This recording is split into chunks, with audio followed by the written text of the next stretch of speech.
So welcome to the Energy Justice Working Group of the Miami Climate Alliance. This is our first meeting of 2022, our first meeting really ever as the Energy Justice Working Group, as this formerly was the Clean Energy Working Group.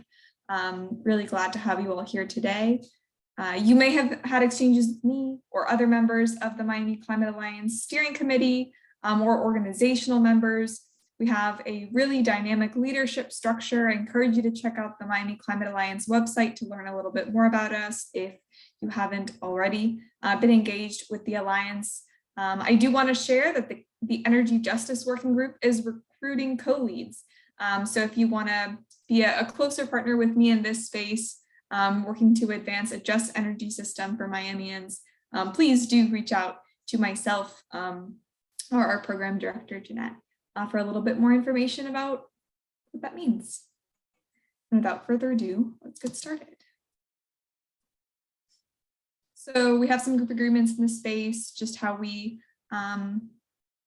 share, how we participate. I'm gonna run through these quickly. We are supportive and we're inclusive in the space. We build up each other's work and we offer community care when necessary. Sometimes we do need to lean in a bit more, and sometimes we need to make space for others, and we acknowledge that. This is also a brave space. We step outside of our comfort zones, we think big, and we share openly. In our collaborations, we really value that spirit of shared learning, and we give and accept feedback gracefully, so please do so as well. This is also a space that is always grounded in community and people-centered solutions. So all of those people and the places that we love, that's what brings us to this work, and that is what we try to stay anchored in. We will disagree at some times, perhaps on strategy, but we are working towards consensus and we have clear shared goals in this space. In our work, we try to limit jargon, those terms that either as an advocate or as someone who really, really cares about an issue, you may know, but others won't really be able to tell what that means. So please, if you ever use a term like that, just explain it, break down any acronyms, speak directly, and try to avoid those technical terms when you can. And again, if you bring up a new concept that may not be familiar to folks, or if you hear something that isn't familiar, please do ask. Am I going too quickly? I'll slow down a little bit because I know we have interpreters and I tend to talk a little quick. Agreements. So what brings us here today? Energy justice refers to the goal of achieving equity or fairness in both the social and economic ways that we participate in the energy system. And we achieve energy justice by also remediating social, economic, and health-related burdens that are borne by frontline communities most harmed by not only the energy system, but the climate crisis more broadly. And the reason that the Energy Justice Working Group is anchored within the Miami Climate Alliance is because we reached a point where historic and ongoing injustices that are built into the energy system cannot be ignored in the ways that we respond to climate change. Both social and structural problems that are reflected in many ways, many times in our utility bills are also affecting our health, they're affecting our financial mobility, our housing quality, even education and job opportunities throughout the state of Florida. And this crisis point, not just the climate crisis, demands that we work on clean energy and clean energy justice as a movement, and that we center jobs and justice and the people most impacted by the harms that are built into our energy system as it exists right now and has. And by doing that, by centering care and by centering the people most impacted and uplifting their stories, we start to build real deep and networked resilience as a working group. So that is a little bit about what brings us to this space. And I want to talk a little bit more about energy justice as a concept, because this is the new framing for our working group. And as I mentioned, it's a very intersectional concept, which means that there's a lot of different components that come together when we're talking about energy justice. Things that you may not have thought about before when you looked at your electricity bill, like health or job opportunities, or even your nutrition. So energy justice in simple terms will explicitly center the concerns of communities that historically have been marginalized or excluded. And it does so through a racial justice lens, an economic justice lens, and social justice lens. In many ways, the energy justice movement is inclusive of the movements for energy democracy and to alleviate energy poverty across the global South and in the global North. And it also really essentially includes the struggles to address energy insecurity or inconsistent access to the energy services that you need to meet your needs in the 21st century, and also to reduce energy burden, which refers to high and increasing costs of electricity and other energy services. And energy justice fits within this just transition framework that is a little bit broader. And the just transition framework is this transition from an economy and an energy system that has been extractive of people and of the non-human environment, and transitioning to not only clean energy, but to an energy system that works for us and that is fair. And energy justice really aims to make energy more accessible, to make it more affordable, and to achieve those things in the long term, also that the energy system is democratically managed, so that people have decision-making power and voice in the way that the energy system is governed. Now, as you can see, you may have heard the word just transition in some of these climate spaces. It's still focused on reducing emissions and energy-related pollution. Of course, that is an important part of the way that we mitigate some of the most severe possible consequences of the climate crisis, and also how we address some of the most noxious forms of health injustice that people face because of the way the energy system exists. And within the energy justice movement and energy justice scholarship, there's an emphasis on fairness in the context in which we talk about energy stuff, and the process and in the outcomes of different energy related decisions and policies. So it's a really, really inclusive concept. And on the right, you'll see it also intersects with climate justice and environmental justice, really building upon the legacies of those grassroots movements and their histories and the stories of the communities that really moved those efforts forward, as well as bodies of scholarship that have been evolving and growing, so that we have both learned experience and also lived experience coming together to achieve this broader just transition. So it's my pleasure to reintroduce us as the Energy Justice Working Group, where our goals in this space are going to be to work together collaboratively to advance this just transition, where residents of Miami are connected within resilient communities, and that is powered by local and affordable and sustainable, democratically managed and renewable electricity.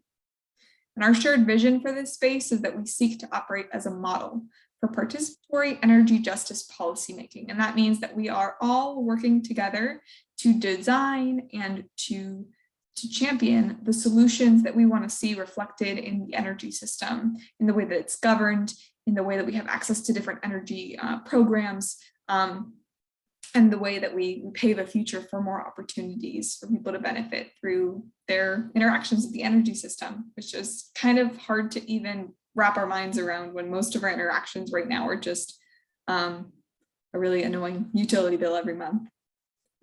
And we also seek to operate as a model for really aligned advocacy across different partners, from residents to whole neighborhoods, to community groups, to nonprofit organizations and area institutions, where we are all working together to truly center economic justice and racial justice in this transition to renewable technologies throughout the county. And I want to talk a little bit, before we transition to our special guests, a little bit about the structure of our working group.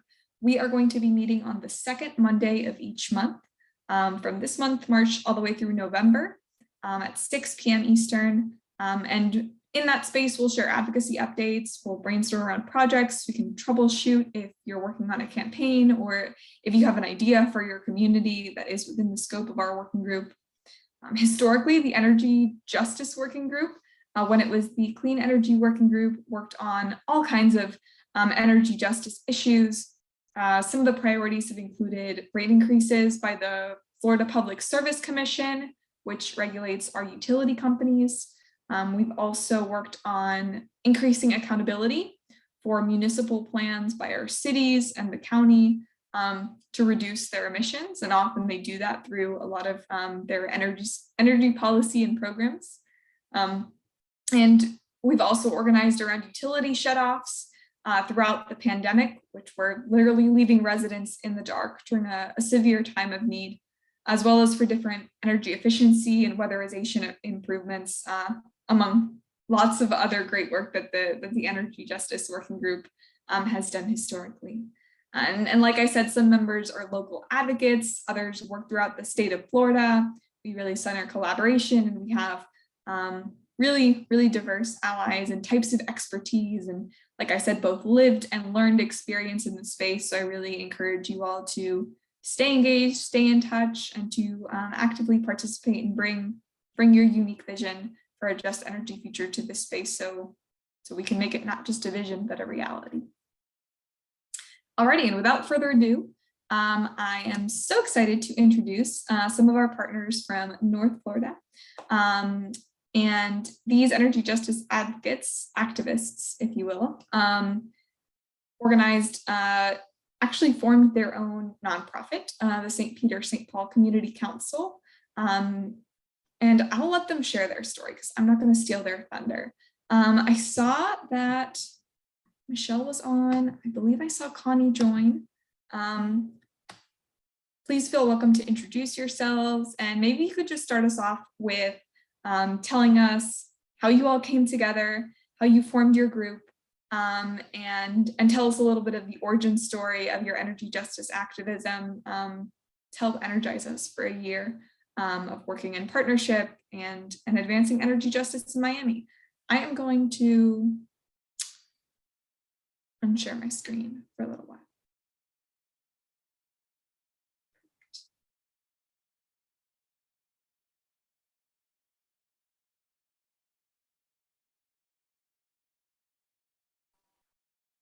Hi, Michelle. If you want to introduce yourself, I also see Connie is here, and then share a little bit of your story. And folks, if you have any questions for Michelle or Connie about the St. Peter St. Paul Community Council or their activism, please hold on to them, because we'll chat after we learn a little bit more about their story. Well, good evening, everybody. Hello. Can you hear Connie? Did you want to go ahead and introduce us? Okay. Hi, everyone. I'm Connie Lee. I'm a former educator for 38 years here in Alachua County public school system.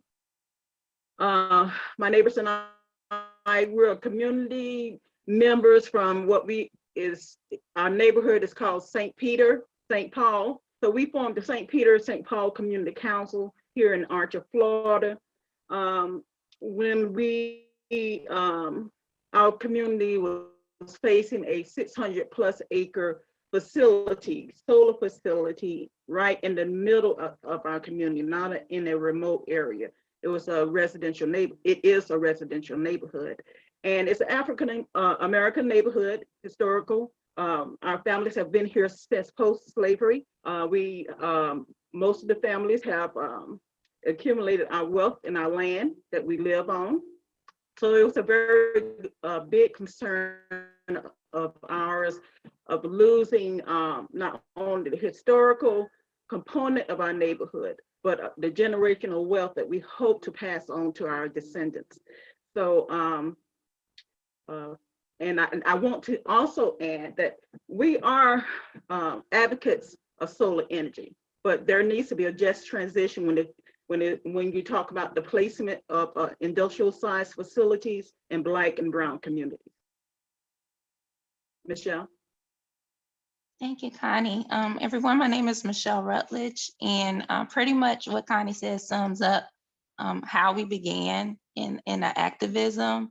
Although, and I'll say our neighbor, Jerry Crawford, she could not be here today. She serves as chair of the St. Peter St. Paul Community Council.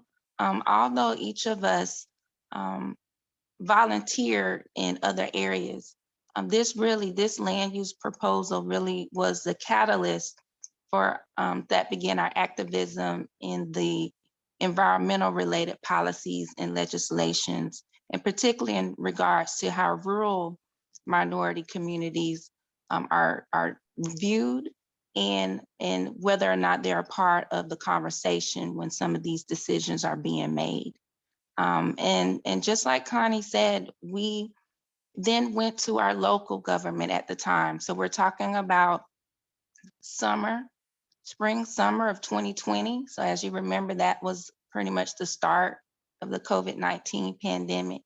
So we were dealing with that uncertainty and also not really understanding what this potential proposal, how it could impact our neighborhood. And just so you know, for me, it was, if you think of a square, our neighborhood is a square, and right in the center of that square was about 650 acres that proposed location would have been. It was a church, a cemetery, and then homes on 3 sides. And I was actually, my home would have been located across the road. So it really was something that personally we were invested in. So we began by voicing our concerns, and actually I shared a link with Natalia. I'm not sure if you saw that right before the meeting, but a summary of kind of what happened in 2020. We authored an article that kind of shares our story, and also shares, we feel, some best practices to maybe consider for community residents when organizing. And so a lot of our story is summarized in our article, but just quickly, we went to our local government and voiced our concerns. Many were saying that, this was a large corporation and, decisions were already made, plans were too far gone for our community to stop this. And for us, we wanted to know, whatever the outcome that we advocated for our community, we wanted to let it known how special our neighborhood was to us, and how special our property, and the fact that we are property owners and that we should have been aware of what was going on and also be able to provide that input. So long story short, there were 2 county meetings at the local level in Alachua County. We are really grateful that both boards, local planning board and also the Board of County Commissioner, did vote to deny this application. And this was in 2020 of October that final decision came about. So fast forward to 2021, there was the Florida legislative session 2021, and we became aware that there was several bills actually, but there were bills that contained language that would possibly impact that denial decision.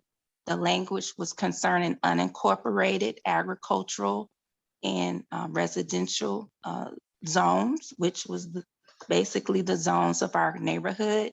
It incorporated language that stated that decisions regarding large-scale solar arrays would now be preempted from local government and automatically allowed on unincorporated agricultural land. And so with some of our community partners, which are here tonight, and also our community, we then took our advocacy to the state level. And we shared again how we were opposed to the preemption for many reasons, not just our location, but just because that took away local government's ability for home rule. It took away local government's ability to make decisions, knowing the people, knowing the demographics of the area. Sadly, that bill did pass last year in 2021, but before it was passed, there was an amendment that grandfathered locations that had previously been a part of solar applications, and our community's denial was able to stand. And so just to not take too much time, Natalia, I think just our that story for us just means that, you know, sometimes the little person, the everyday people, our voices, if we can band together, it can make a difference. And since then, we still continue to advocate. So this year in 2022, Connie, do you want to share about the bill so I won't talk too much, or do you want? This year in 2022, we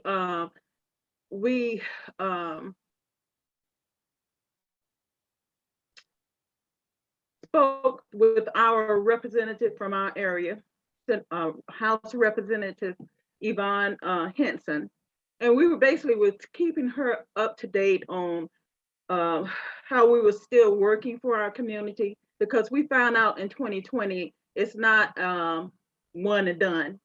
It's a continuous process, so it doesn't look like it's going to ever end, but we are advocates for our community. So we was giving updates to our representative in Tallahassee, and she gave us the idea of, well, why don't y'all write a bill? I would and send it to me, and if I can, I would support it.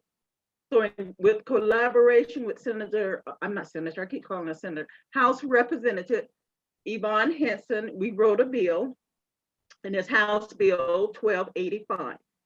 And as we found out, because we're new to this, the whole process of advocating for our community and community organization, we needed a Senate bill. We needed a senator to also join us in our calls. So of course, we emailed and called just about as many senators as we could in the state of Florida. And Senator Audrey Gibson, she's from Duval County and several other counties, Jacksonville area, agreed to be the Senate sponsor for our bill, which is Senate Bill 1678. So we've been working on that very hard. Unfortunately, it was, help me out, Michelle, it was passed in 2 Senate subcommittees, but that's as far as our bill got during this session. So as we say, we're going to continue to fight for our community. So we're going to do what we need to do to make sure over the next year or two that we keep pushing those bills. And the bill is for to establish a Florida Climate Justice Task Force. It's to have a task force, because Senate Bill 896 took away the local rule. So we wanted to try to have some input and to be at the table on the decision-making process for the whole state of Florida. This isn't just for the Alachua County, because what happens in our county can happen anywhere in the state of Florida. So this is it's a movement for this whole state, and this task force will implement just transition principles, and it's for the frontline to be made of frontline community members like ourselves, environmental justice experts, environmental groups, energy industry liaisons, and key stakeholders. And this task force would work through the Department of Agriculture, right, Michelle? That's what this year's language needs. That's what. Yeah, that's what we propose. So it's basically the effort to still have community input from regular citizens, from environmental groups at the table in regards to the siting of industrial size facilities and land use zoning throughout our state.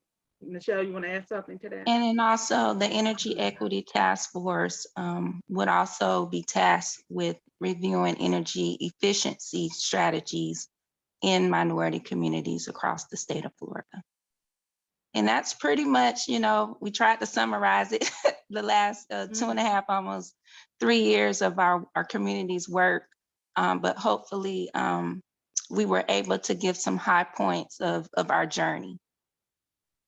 Yeah, I think your story is really energizing for me, and I find it such like a prime of so many of these things that we talk about more broadly that we're seeing in communities. I mean, you talked about across the state of Florida, but even beyond the United States, across all states, but also in other countries, we're seeing how this transition to renewable technologies is taking place, and it's really a power struggle, and by the utility companies, in many cases, a power grab, because we have this opportunity with renewables that give us the potential to have more distributed, more local generation, that stronghold on not just our vulnerability as consumers, but also just as residents of our own communities in these places that we've come to call home, and that have value beyond just monetary value or what the real estate can do in terms of producing clean energy. So thank you so much for sharing that. And I also think that the way that you guys your activism has evolved, it seems so much to me like, you really addressed this specific issue that was so close to home. And then you took it and you were like, okay, we've learned all of this. And we know that we're not the only ones experiencing this. And we know that this is a problem in the structure, right? We know that this is because the way the system is built right now, there's not an avenue that exists for us to be able to communicate this without having to go to city commission, go to county commission, jump around. And so how do we create a vehicle where we're at the table? And if not at the table, where our insights are part of that plan that's informing how they make the decisions. And we've been working on a lot of very aligned work here in Miami-Dade.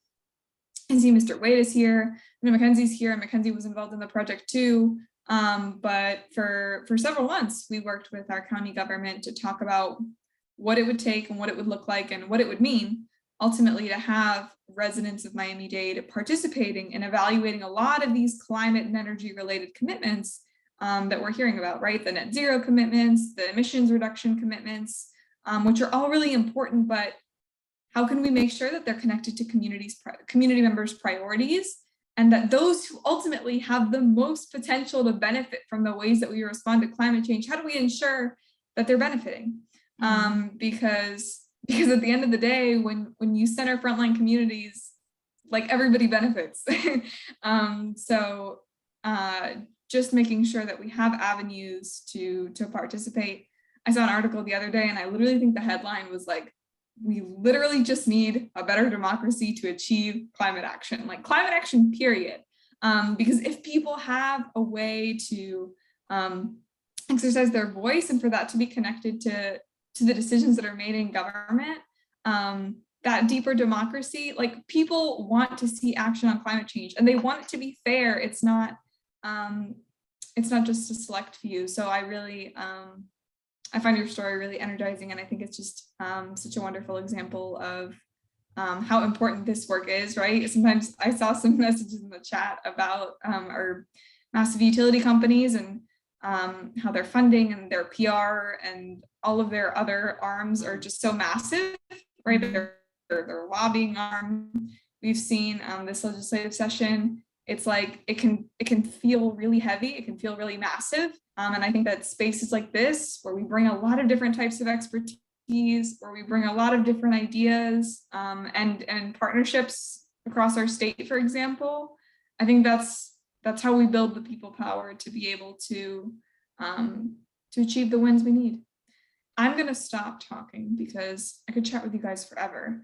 I want to share the mic with anybody, any of our working group members. If anybody has any questions, you can either raise your hand, you can do a little reaction, you can just unmute and go for it. Any questions or any things you guys want to discuss today as we relaunch our working group? Yeah, I just a general. I'm sorry, Brian has his hand raised. We can wait after Brian. We can do that. I'll do Brian and then Mary. And if you guys want to raise your hands, I'll keep a tally going. Okay, well, thank you. And I'm here as part of the Quaker meeting, the Miami Friends meeting. I'm also part of the Miami-Dade Democratic Environmental Caucus. And because we're a partisan group, we're not part of the Miami Climate Alliance. But I'm hoping that your group is working with the Florida Democratic Environmental Caucus on this. Have you been working with them? Yeah, We so that's a did. great question. You can go, Michelle. No, I was going to say, and I will say, as part of our learning process, we are learning that, as expansive as our network can be, is helpful in increasing awareness about this bill. And so I will say that we did reach out to the Florida Democratic and have actually spoken with some of the environmental caucuses. But that is our plan for the upcoming session, to start earlier and to see if we can get more, or I would say we have support, but like to increase awareness about this bill. So thank you for that. So to answer your question, yes, we did reach out during the Florida legislative session. And so we did receive feedback. One of that feedback was before the legislative session starts, to kind of have your allied groups already set and engaged in interacting with their respective representatives throughout the state. Okay, good. Okay, thank you. Yeah, because one of the things we can help with is, it is an uphill battle with the Republicans controlling the Senate but also we can help, especially there are some Democrats who have not been as environmentally educated as we like them to be. So I'm glad you are working with us. Thank you. We are, and one of the co-sponsors, the Senate side, was in South Florida, Senator Bobby Powell. He is a co-sponsor. And then we also had Senator Osley. She's more in North Florida. But we do agree that on this upcoming session, we're going to be reaching out earlier to ask for the support from organizations such as yours. Okay, thank you.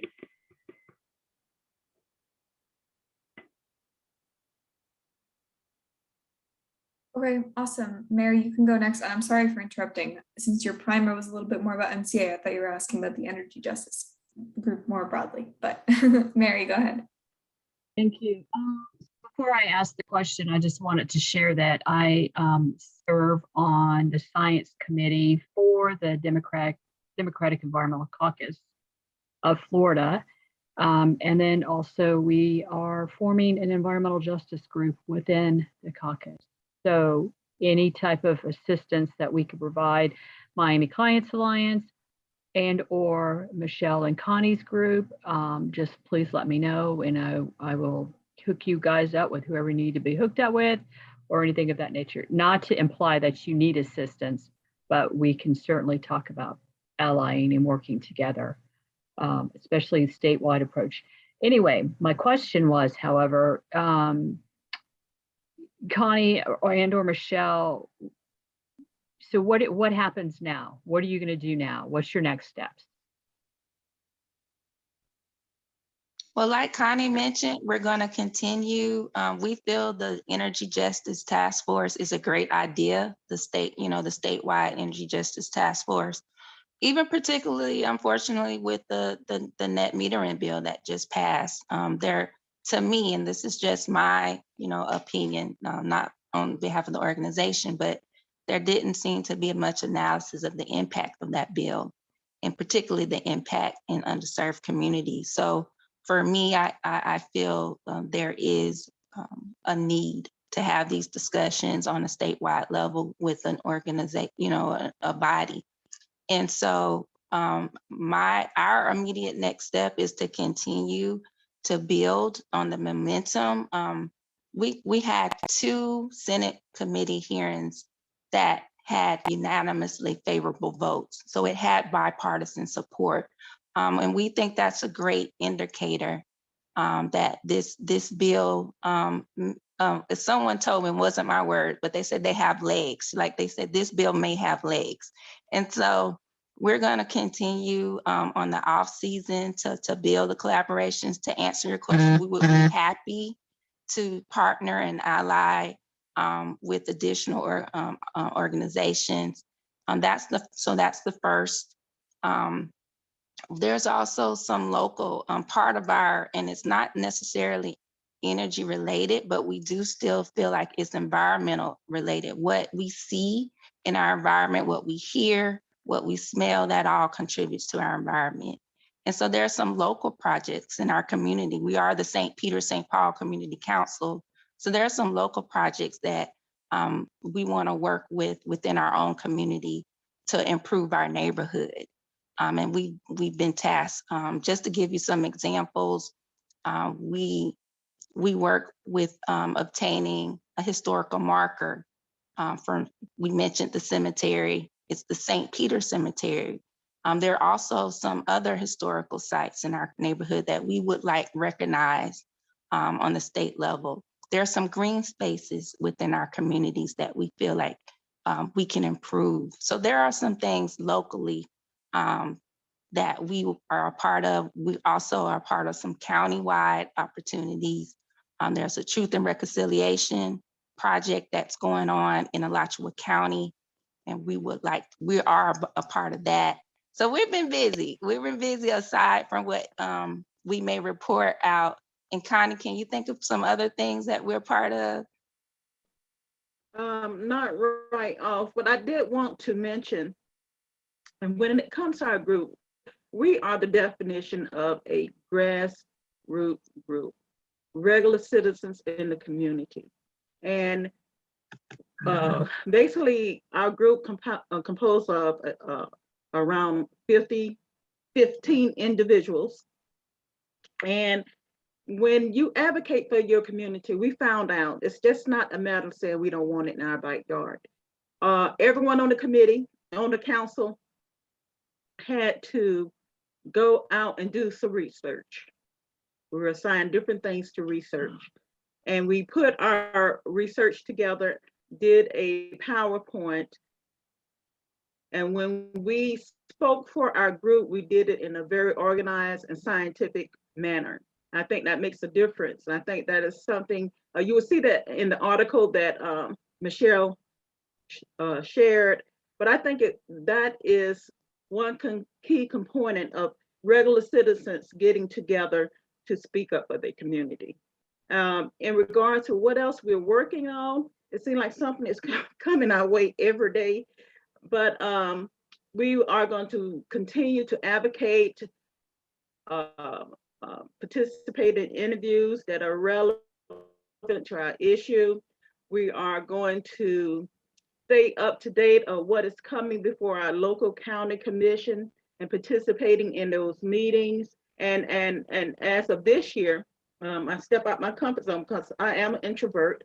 We're going to speak on hearings, whether it's here in Alachua County or Tallahassee. We're just going to keep up to date on just transition issues and try to make sure someone is speaking up for the little person. And also one thing else we're also doing, this is a lot of, as was mentioned, a lot of regulations and policies are passed based on who's in office. And so another, I would say, mission of ours is to empower minority communities. And that also means through the legislative session and being empowered voters. And so particularly this year, we're taking the opportunity to be a part of various legislative talks, just basically even given the basis of how, are you registered to vote? Do you understand the voting deadlines? Do you understand our system here in Florida and even across the nation? So empower goes across the board, and who we vote for and what we vote for also impacts our environment. And so we're also trying to connect the dots, for our community and for other marginalized communities. And then last thing we're also working on, because I know I've been telling this every meeting I've been on, but there's the EPA is working on a climate and economic justice screening tool. And I've been sharing this because I think it's so cool. This is real time, a tool that's been developed, and they're asking for feedback. They're asking for feedback for the community. And so that's another thing that we're working on. I actually attended one of the training sessions. It's only an hour, and it talks about what the tool is, but then there will be an opportunity to have a listening session where the work group listens to what else can be added. And so I'm sorry, Natalia, that I didn't send that link. I sent it to SIPA, but when you're talking about Got you, Michelle. I have all the links. I actually had this on my to-do I tell list. you, I'm repeating this tool because I just think it's so neat. We always say, what can we do? There's, this is a real-time tool that we can actually say, I made a comment, and if it gets added, that your comment made a difference and it was added. So I'll be quiet now. Thank you. No, you're good. I had it on my to-do list for today. Things on your to-do list that you try to get to, but they always manage to stay on the bottom. To send this to you guys. So I'm so glad that you mentioned it. I dropped the link in the chat, but the federal government is developing this climate and environmental justice screening tool. I'll tell you, I did a lot of research on these screening tools that exist throughout the United States, and we are doing our accountability work to establish our advisory board or committee or whatever we were going to call it here in Miami-Dade, because these types of tools are really important. When we are talking about frontline communities, we know who we're talking about, but oftentimes, we need to be able to draw boundaries and be like, these are the neighborhoods, these are the people that are most impacted, right? That we need to be centering their experience. So these tools are how governments at all levels are identifying frontline communities. So like they mentioned, this is a tool that's being developed by the federal government. It's a priority for them and how they implement a lot of the investments and decisions that they're going to be making around climate and energy policy. So I would encourage you all absolutely attend the listening sessions, check out the tool. There's also some more technical sessions where they teach you how to use the tool, so that if you're interested in more of the back end, definitely be engaged. And there's a lot of value to kind of feedback that you guys could give. Check it out, look at your neighborhood, see if the way that they characterize your neighborhood, if it feels accurate, because at the end of the day, I'd argue you're more of an expert in your neighborhood if you've lived there than somebody who's trying to make this tool. And Laura, I saw you had your hand up. If you want to wrap us up with a question, go for it. Yeah, so I kind of was looking a little bit to the link that you shared, and this part about believe just really stuck with me. I really have so much respect for all of you and for the ones that have joined us here and shared. I'm reading here about how people really weren't believing at the beginning, but you really stuck through and you believed in yourselves.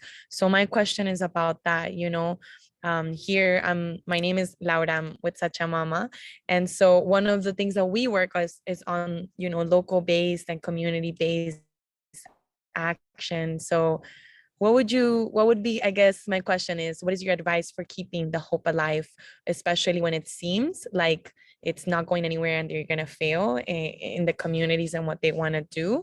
What would you say is your advice as you have gotten through this? Thank you so much. I think one thing, as I said earlier, to make sure you do your research. And one thing that, people told us, you can't fight big government. You're wasting your time, and things like that. And the thing is, we didn't listen to the negative comments. We did our research, we put our presentation together, and we just gave it our best shot. regardless of what the outcome would be or will be. We just gave it our best shot. We didn't give up. Michelle, you want to add?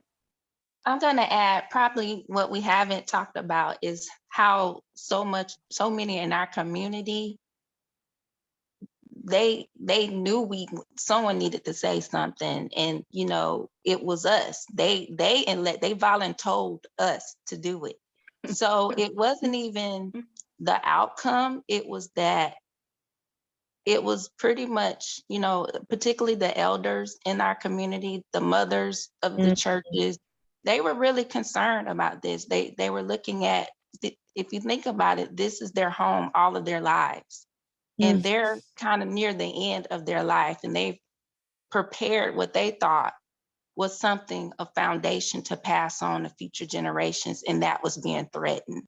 And so for us, we were basically voluntold and given this assignment to speak on the behalf of our community. So I think, at least for me, the outcome wasn't even what I was even concerned about. I wanted to not let them down. Wow. I wanted to represent all the love that they poured into us, because it was that our community is an awesome community. We didn't really get to go into the background of our community, but if you think about it, many of our ancestors, they were freed slaves. The next generation, they were, you know, maybe housekeepers or farm workers, and those are all honorable professions. And then you think about the next generation, they began to maybe have access to higher education. And so it's just this pride in our community that may not come across, you know, in our article, but what I experienced, it was that represent our neighborhood. And so that's what keeps me inspired to even continue talking about this and continuing to maybe come up with strategies to introduce to the current way things are done, because it does seem like our voice has not been heard for so long. Wow, thank you so much. Thank you. I will take that with me for the rest of my life, I think. Thank you so much for sharing, and really, like, the way that you've inspired me, you know, thank you so much. You inspiring communities, you know, I feel like the whole world. Thank you so much, Natalia, you know, for bringing these amazing beings, because the world needs to know about this, you know, and about this is how we continue to inspire other communities to continue to do the same. So thank you so much for what you're doing, and I can't wait to hear more. And as others have shared, please let us know how we can support. Thank you. Yeah, thank you so much, Michelle and Connie. I thought that was a beautiful note to end on. I want to be respectful of everyone's evenings, so please feel free to jump off. But again, Michelle and Connie, just thank you so much for joining us. So grateful to have you guys as partners.